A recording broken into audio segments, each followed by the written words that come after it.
Bismillahirrahmanirrahim. Assalamualaikum warahmatullahi wabarakatuh. Teman-teman sekalian, alhamdulillah kita ketemu lagi di program tausiah menjelang berbuka puasa. Hari ini saya pengen ngajak kita mentadaburi tentang ayat dan hadis-hadis tentang gimana caranya menikmati ibadah sholat. Karena salah satu di antara amal yang istimewa di bulan Ramadan itu adalah Qiyamu Ramadan, atau kita menyebutnya dengan istilah sholat tarawih. Nabi SAW bersabda, "Man qama Ramadan imanan wahtisaban, ghufira lahu ma taqaddama min dzambih." Siapa yang mendirikan sholat-sholat di malam Ramadan, maka diampuni seluruh dosa-dosanya yang telah lalu. Ini menunjukkan bahwa sholat termasuk salah satu amalan yang sangat istimewa di bulan Ramadan. Dan di bulan Ramadan kita menyebutnya dengan istilah sholat tarawih, sholat santai. Nah, pertanyaannya, apakah sholat tarawih kita sudah benar-benar menjadi sholat santai? Apakah sholat-sholat kita setelah tarawih seperti sholat wajib, sholat sunnah, udah benar-benar bikin jiwa kita bisa ngerasain santai? Karena tarawih itu dari kata roha. Roha itu terus jadi bahasa Indonesia rehat. Berarti sholat tarawih itu adalah rohatun nafs, sholat rehatnya jiwa. Nah, gimana caranya biar sholat itu kerasa di hati kita sehingga jiwa kita bisa menjadi rileks dengan ibadah sholat? Atau sebaliknya, ketika kita sholat jiwa kita menjadi terusik, kita jadi terganggu, kita jadi terbeban. Hari ini saya pengen kita tadaburi beberapa ayat dan hadis tentang cara rileks di dalam sholat atau menjadikan sholat kita sebagai rohatun nafs, istirahat jiwa. Yang pertama, kita bacakan dulu ayat Allah di dalam surat Al-Mu'minun. Allah Subhanahu wa taala berfirman, A'udzu billahi minasy syaithanir rajim. Bismillahirrahmanirrahim. Qad aflahal mu'minun alladzina hum fi salatihim khashi'un. Sungguh beruntung orang-orang yang beriman, yaitu orang yang di dalam salatnya dia bisa merasakan khusyuk. Gimana sih cara biar kita bisa khusyuk sehingga sholat kita bisa menjadi rohatun nafs, istirahat bagi jiwa? Kata para ulama, khusyuk itu diraih dengan banyak hal. Faktornya itu banyak. Salah satunya adalah kalau kita bisa sholat dengan ihsan. Apa itu sholat dengan ihsan? Seperti kata Nabi, anta budallah ka'annaka tarah, fa'il lam takun tarah fa'innahu yarak. Beribadah atau sholat seolah-olah kita ngelihat Allah. Kalau kita nggak bisa ngerasain bahwa seolah-olah kita ngelihat Allah, yakinlah Allah melihat kita. Jadi cara untuk sholat yang rohatun nafs, yang bisa rehat bagi jiwa itu adalah ketika kita mau sholat, kita niatkan bahwa kita mau ketemu Allah. Kita niatkan kalau kita tuh mau ketemu dengan pencipta langit dan bumi. Bukan sekedar mau melakukan satu gerakan tertentu seperti berdiri, ruku, sujud, dan duduk. Bukan. Tapi kita pengen ketemu dengan Allah. Gimana caranya menghayati pertemuan dengan Allah itu menjadi sesuatu yang penting? Caranya kita harus merasakan fakir di hadapan Allah. Antumul fuqara'u ilallah. Kalian itu semuanya fakir di hadapan Allah. Maksud fakir, butuh kepada Allah. Sekarang pertanyaannya, siapa di antara kita yang ngerasa gak butuh sama Allah? Siapa di antara kita yang ngerasa gak punya masalah untuk ditolong sama Allah? Siapa di antara kita yang ngerasa gak punya harapan untuk meminta kepada Allah? Semua kita punya masalah, semua kita punya hajat, semua kita punya harapan. Dan satu-satunya yang bisa menolong kita dalam masalah kita, yang bisa memenuhi harapan-harapan kita hanyalah Allah.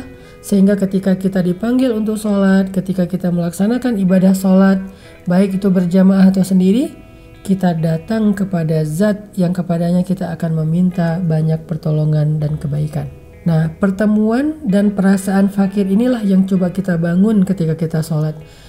Nabi SAW menyebutnya dengan istilah ihsan. Anta budallah ka'annaka tarah. Beribadah kepada Allah seolah-olah kita ketemu sama Allah. Sehingga pas kita sholat dengan perasaan bahwa kita ketemu dengan Allah, kita udah gak ingat yang lain karena kita lagi fokus mau meminta banyak kebaikan kepada Allah. Kita lagi fokus meminta pertolongan kepada Allah. Kita lagi fokus dengan masalah-masalah yang kita pengen adukan kepada Allah, sehingga kita nggak akan ingat yang lain kecuali ya Allah, saya lagi punya banyak masalah nih dan Engkau satu-satunya harapan saya. Iyyaka na'budu wa iyyaka nasta'in. Ini yang dimaksud oleh Nabi dengan kalimat ihsan, beribadah atau sholat dengan perasaan pengen ketemu dengan Rabb yang kepadanya lah kita menggantungkan banyak harapan dan doa. Makanya Allah Subhanahu wa taala berfirman di dalam Al-Qur'an, "Ya ayyuhalladzina amanu sta'inu bis-sabri was-shalah. Innallaha ma'as-sabirin." Wahai orang yang beriman, mintalah pertolongan kepada Allah dengan sabar dan salat. Dan sesungguhnya Allah bersama dengan orang-orang yang sabar. Allah nyuruh kita minta pertolongan dengan salat salah satunya. Makanya kita coba rasain, salat ini adalah jalan datangnya keajaiban. Salat ini adalah jalan datangnya pertolongan dari Allah. Salat ini adalah media komunikasi saya dengan Allah. Salat ini adalah cara saya curhat dan mengadu kepada Allah. Itu yang kita hadirkan yang disebut dengan kata ihsan. Kalau kita bisa ihsan, bertemu dengan Allah di dalam salat dengan perasaan bahwa kita butuh Allah, nahnu fuqara'u ilallah, insya Allah kita akan merasakan khusyuk. Dan khusyuk itulah inti dari rahatun nafs fis shalah, rehatnya jiwa di dalam ibadah sholat. Saya teringat dengan bahasa Nabi SAW ketika Nabi lelah dengan pekerjaan beliau, capek menggali parit Khandak ketika mau terjadi perang Ahzab. Kemudian ancaman orang-orang kafir Quraisy juga semakin dekat ke kota Madinah. Kemudian bulian dari orang-orang munafik juga luar biasa kencengnya. Nabi merasa lelah jiwanya dan lelah raganya. Maka Nabi SAW meminta kepada Bilal untuk mengumandangkan azan. Nabi nggak mengatakan ya Bilal azin, wahai Bilal azan, bukan. Tapi Nabi mengatakan ya Bilal arihna bis sholah, wahai Bilal istirahatkan kami dengan sholat. Apa maksud istirahatkan kami dengan sholat? Maksudnya Nabi itu kalau udah sholat merasa bisa rohah, bisa rehat. Dan itulah yang menjadi inti dari ibadah sholat. Ketika kita bisa merasakan rohatun nafs, ketenangan jiwa, kenyamanan, istirahat. Kemudian kalau kita misalnya membedah di antara bacaan-bacaan yang terkandung di dalam ibadah sholat, sehingga kenapa sholat ini bisa menjadi rohatun nafs, menjadi rehat jiwa adalah salah satunya karena di dalam sholat itu ada zikir. Bukankah Allah Subhanahu wa taala berfirman, "Ala bi dzikrillahi tatmainnul qulub?" Bukankah dengan mengingat Allah hati akan menjadi tenang? Zikir apa? Banyak. Ada doa iftitah, itu isinya zikir. Ada bacaan Al-Quran, isinya juga zikir. Al-Fatihah isinya zikir. Ayat-ayat yang lain isinya zikir. Ayat kursi isinya zikir. Kemudian ketika kita ruku isinya zikir. I'tidal zikir, sujud zikir, tahiyat zikir, sampai salam zikir. Sehingga zikir-zikir yang terangkum dalam satu ibadah ini harusnya membuat hati kita menjadi tenang kalau kita memaknainya dengan benar. Kita fahami apa maksud dari kalimat-kalimat itu. Apa maksud dari kalimat iyyaka na'budu wa iyyaka nasta'in? Apa maksud dari kalimat Allahu la ilaha illahu al hayyul qayyum kalau kita baca ayat kursi? Apa maksud dari kalimat Rabbana lakal hamdu hamdan katsiran thayyiban mubarakan fih? Apa maksud dari kalimat Rabbi firli warhamni wajiburni warfa'ni warzuqni wahdini wa'afini wa'fu anni? Semua zikir-zikir yang kita baca di dalam sholat itu adalah obat untuk hati yang gelisah, obat untuk hati yang gundah, obat untuk hati yang galau, obat untuk hati yang merasa kecewa, sedih, hazan, untuk hati yang merasa terluka. Obatnya adalah zikrullah yang terkandung di dalam ibadah sholat. Makanya tugas kita adalah pertama, ketika kita mau sholat, coba hadirkan rasa bahwa kita mau ketemu sama Allah dan Allah satu-satunya harapan kita dalam semua masalah kita. Satu. Kedua, pas mau sholat kita coba merasa bahwa kita emang butuh Allah.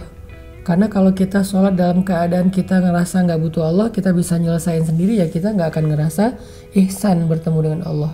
Makanya kita ngerasa, ya Allah saya lemah, ya Allah saya bodoh, ya Allah saya miskin, ya Allah saya nggak berdaya, ya Allah saya hina. Sedangkan Engkau maha perkasa, maha segala-galanya, maha kuasa, maha bijaksana, maha baik, maha penolong, dan seterusnya.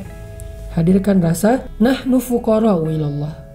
Yang ketiga, supaya kita bisa ngerasain rahatun nafs, di dalam sholat kita coba maknai kembali atau fahami kembali kalimat-kalimat zikir yang kita baca supaya kita mengerti dan bisa tadabbur. Kalau mau baca ayat, bacalah ayat yang kita mengerti terjemahannya. Usahain lebih sering membaca terjemahan-terjemahan dari ayat yang kita udah hafal, supaya pas kita baca di dalam sholat kita tahu banget arti dari ayat tersebut dan menjadi zikir yang menjadi obat hati. Kemudian yang keempat, caranya apa? Shollu sholatal muwaddi, kata ulama. Sholatlah seolah-olah itu sholat terakhir kita. Pengen dapat sholat yang berkualitas? Coba bayangin kalau sholat itu adalah sholat terakhir kita. Yang kita nggak akan sholat lagi setelahnya. Yang nanti di dalam kubur kita akan bilang, ya Allah kembalikan saya ke dunia, saya pengen sholat tapi udah nggak bisa. Dan kesempatan kita cuma sekali itu, sholat muwaddi, sholat perpisahan. Kira-kira kalau kita sholat dengan sholat muwaddi, sholat perpisahan, akan seperti apa sholat kita? Apa yang akan kita baca? Apa yang akan kita doa di dalam sholat kita? Karena itu yang terakhir kali, dan setelahnya kita akan wafat. Jadi itulah diantara nasihat-nasihat ulama tentang bagaimana cara menikmati sholat, baik itu sholat wajib ataupun sholat sunnah, terutama sholat tarawih, sebagaimana namanya tarawih dari kata roha. Mudah-mudahan tarawih kita adalah tarawih yang rohatun lin nafs, istirahat bagi jiwa yang sakit, jiwa yang terluka, jiwa yang gundah, jiwa yang sedih, jiwa yang kecewa. Mudah-mudahan istirahatnya adalah sholat. Makanya para sahabat mengatakan, annan nabiyya idza hasibahul amr fazi'a ila sholah. Nabi itu kalau ada masalah sedikit, buru-buru sholat. Ada masalah sedikit, buru-buru sholat. Sholat apa? Sholat sunnah. Barakallahu fikum.